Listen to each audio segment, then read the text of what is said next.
The 45th president is now a criminal defendant. Donald Trump is heading home to Florida from Manhattan tonight after appearing in court on 34 felony charges.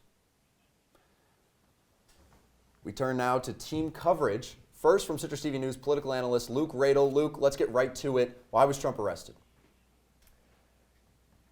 Nicole and Walker, Trump is being accused of falsifying business records to cover up alleged affairs. Further, prosecutors allege Trump did it to help him win the 2016 presidential election. Manhattan District Attorney Alvin Bragg alleges the former president, quote, repeatedly and fraudulently falsified business records to conceal crimes that hid damaging information and unlawful activity from voters in the 2016 presidential election.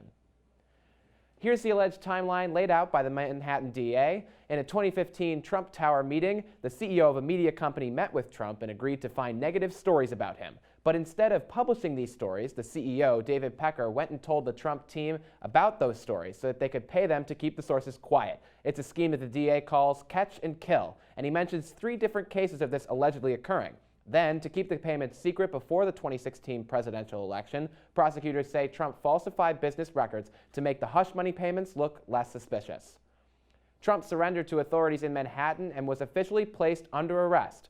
However, he's not your average criminal defendant. Trump did not take a mugshot and was not handcuffed before the arraignment. Before entering the courthouse, Trump sent out a message to supporters on Truth Social, writing, quote, heading to Lower Manhattan, the courthouse seems so surreal. Wow, they're going to arrest me. Can't believe this is happening in America. Make America great again. Now, notably, Trump pled not guilty in court today, and his campaign has even started selling shirts with that message on it. But if a jury did find Trump guilty per state criminal code, he could be sentenced to a maximum of 136 years in prison, 4 years for each of the 34 counts. Nicole? Thank you. We'll come back to you soon, but we're continuing our team coverage tonight with John Perik. Now, John, you've been in New York City all day at these protests. What can you tell us? Guys, good evening. A much quieter scene here outside of the Manhattan criminal courthouse where former President Donald Trump was arraigned. Earlier today, though, protests galvanizing the square behind me, both pro and anti-Trump protesters coming to express their opinions following the indictment of the former president.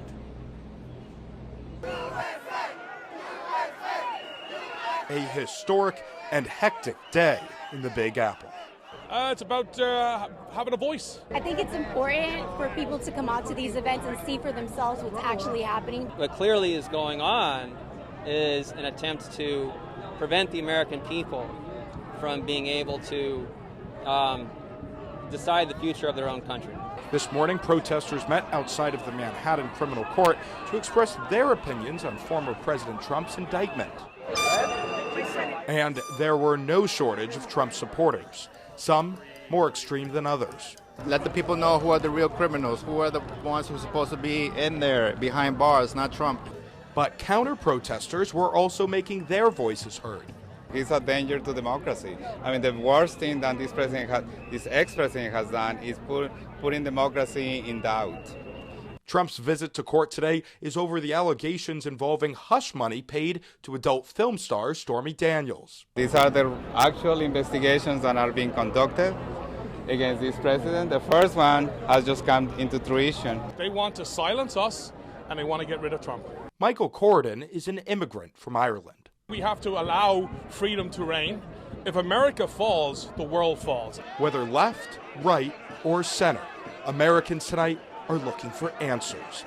In New York City, on a hectic and historic day, John Perik, CitrusTV News. And joining us now from outside the courthouse where President Trump was arraigned is CitrusTV political analyst Jake Morel. Jake, good evening. Looking ahead, what is the outlook on this case if it ends up going to trial, and who are the key witnesses? Luke, good evening. And if this case goes to trial, it could be a very interesting one. We learned in grand jury that David Pecker, the former CEO of American Media, claims that he paid off Karen McDougal, a former Playboy model, in another alleged affair with Trump. And speaking of those key witnesses, Michael Cohen, of course, the former Trump lawyer, could testify. He was in prison from 2018 to 2021 for making the original hush money payment to Stormy Daniels. So if this case goes to trial, it could be a fiery one. This is a historic day, and are we going to see anything like this case again in the near future?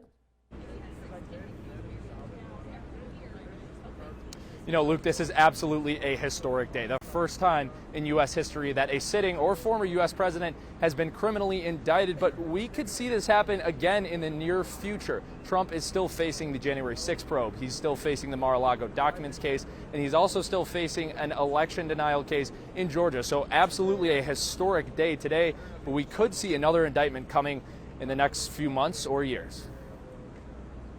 From that Manhattan courtroom and into the court of public opinion, we've seen intense political reaction both nationwide and on the ground today. Besides the former president, who else was in New York for this arraignment?